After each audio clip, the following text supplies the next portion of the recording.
Huh, that's really interesting. I'm sitting on my bed watching more YouTube documentaries, and I just learned about how like the pineapple is like the most violent fruit in the world. I don't even know what I'm watching at this point. And then I pick up my phone, I just scroll and scroll, and then I suddenly just decide to like tidy my entire room and go through each drawer, and I just decide to suddenly like rekindle my love for art. Marvelous. And I start drawing loads of random stuff. But do you know what the craziest part is? I have exams tomorrow, and I know I have to be studying, but I just feel no sense of urgency. I have the exams tomorrow, and I know I need to lock in. I've said it over and over again. I've told my friends this. Damn, I'm gonna lock in for the exam. Don't worry, guys. Like, I'm gonna lock in. I'm gonna lock in. Like, it's fine. And today was meant to be a day where I studied and I worked, and I spent none of that working. I felt no sense of urgency. I'm meant to be studying, right? And so I look guiltily at my desk where my chemistry book is wide open, and it really just hits me how inefficient I am. It's giving me the ick. How much time I wasted. Do you know that in an 8-hour workday, only 2.3 of those hours are actually spent working? All the other time, it's wasted. And that's for adults. And imagine how much more it was for me on that day. Not to imagine like the iPad kids that I cooked. Just imagine you're in some like reality TV show, and then we put a camera in the corner of your room and we recorded you working,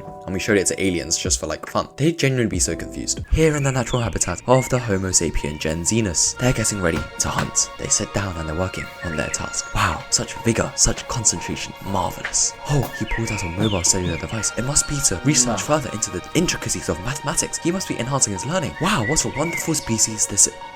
Oh, hang on a minute. He's scrolling. Oh, he's looking at hot girls on Instagram. Oh, he's playing Clash Royale now. Oh, he's flexing in the mirror now. Oh, he started to shadow box randomly. Oh, he started to watch a whole movie while working.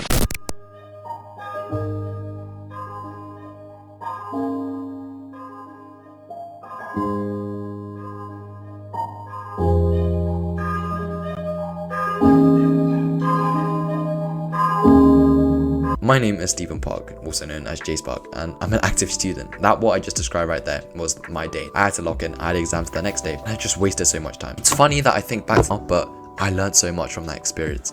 I transformed the way I work, and it's changed my life. I can sit down and get things done. I can lock in. It's like I can reach the switch now, and there's no longer like the safety cap over it. It's a switch that I can flick. And when I do, I work at frighteningly efficient rates without doing random tasks. This allowed me to study for a less amount of time. This allowed me to study effectively for the exams tomorrow, and it allowed me to enjoy other things on top of studying and working, as well as give time for other things. We're gonna learn how to put distractionless focus energy onto the right work. So the flow state, you've probably experienced it before in your life in some form. I don't blame you if you can't remember, but you probably can, right? When like every shot was going in, like when your tennis serves were like acing, when like in the Fortnite game like you're hitting all your triple edits, like everything makes sense, rapid decisions, creative ideas, everything's just coming at you. You're focused in what you're doing. You're 100% immersed. Good news is that your brain is actually wired to enter these states. Your brain is wired to be able to lock in, and it all comes down to the army general inside our brain, the RAS, the reticularly activating system. Imagine like a little guy, quite little short guy, like Jax, like he's got like a big build, he has like the camouflage like outfit on. That's your RAS. It's a network of atomically and psychologically distinct nuclei in the brainstem that function to activate the cerebral cortex and maintain consciousness. Okay, nerd, so what does that actually mean? Basically, your RAS is the general that controls all like your hormones, like your nuclei, everything that works together to help you lock in, puts them in line and forces them to get to work. Your RAS has something in his hand. It's like little wine, cigar, whatever. The thing that he needs, it's cortisol. Cortisol is your stress hormone, and your RAS needs that to be able to lock the fuck in. But how do we get our RAS more stimulated, more cortisol? It's to utilize stress. Whoa, G-Spot told me to get stressed, like stress, unhealthy lifestyle workout. I'm going,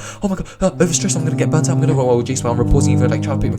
Calm down. I'm not promoting like unhealthy study culture, like stress is bad obviously, but there's two types of stress, distress and eustress. Eustress is defined as happy, manageable stress that keeps you focused and energized, as opposed to distress, which is distracting and tiring. You could also think of eustress as pressure or motivation, whichever term you prefer. You've experienced it before, right? When your mom said, oh, you'll buy you that helicopter when you get good on this test, there's that pressure, but that makes you work even harder. When it's 11 PM and your essays due at 12 PM, that pressure makes you lock in, and you suddenly like feel Picasso, bro, like I'm cooking like something spectacular in those last hours, as opposed to when it's a boring task and there's no pressure. When you're just making notes on a lecture, you're like studying, like revising 10 hours a day, you feel no incentive to lock in, and that's why when it's too boring, there's no stress, you're not able to lock in. So how can we have a better relationship with our RAS using these newfound terms, eustress and distress? It's to up the intensity. A lot of us be like, I might just revise for 8 hours today, and there's no stress whatsoever. Set a time for 60 minutes and tell yourself, that's the only time I'm gonna revise today. Tell yourself like, the world's gonna blow up today if you don't study for this 1 hour, and you'll be surprised how much work.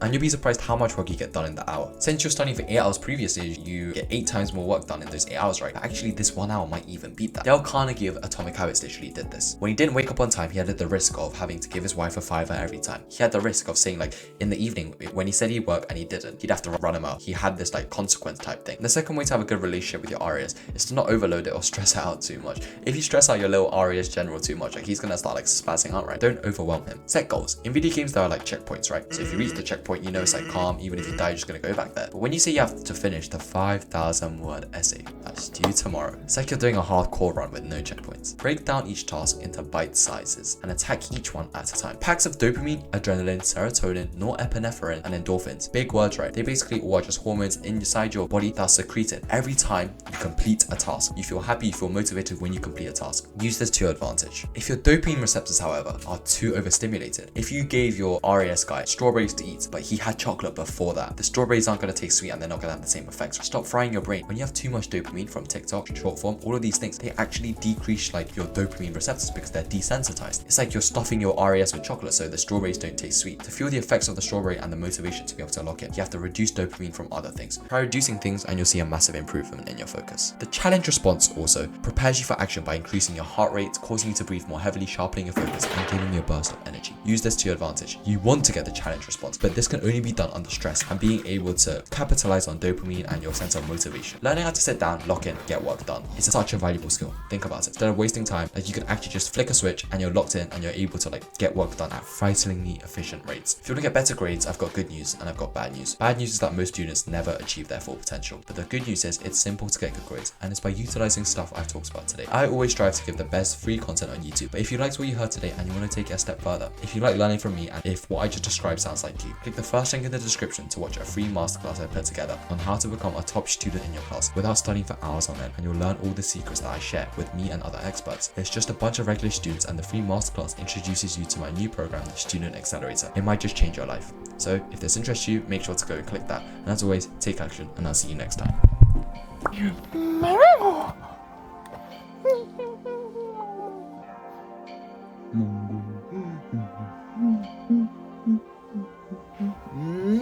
Mwah.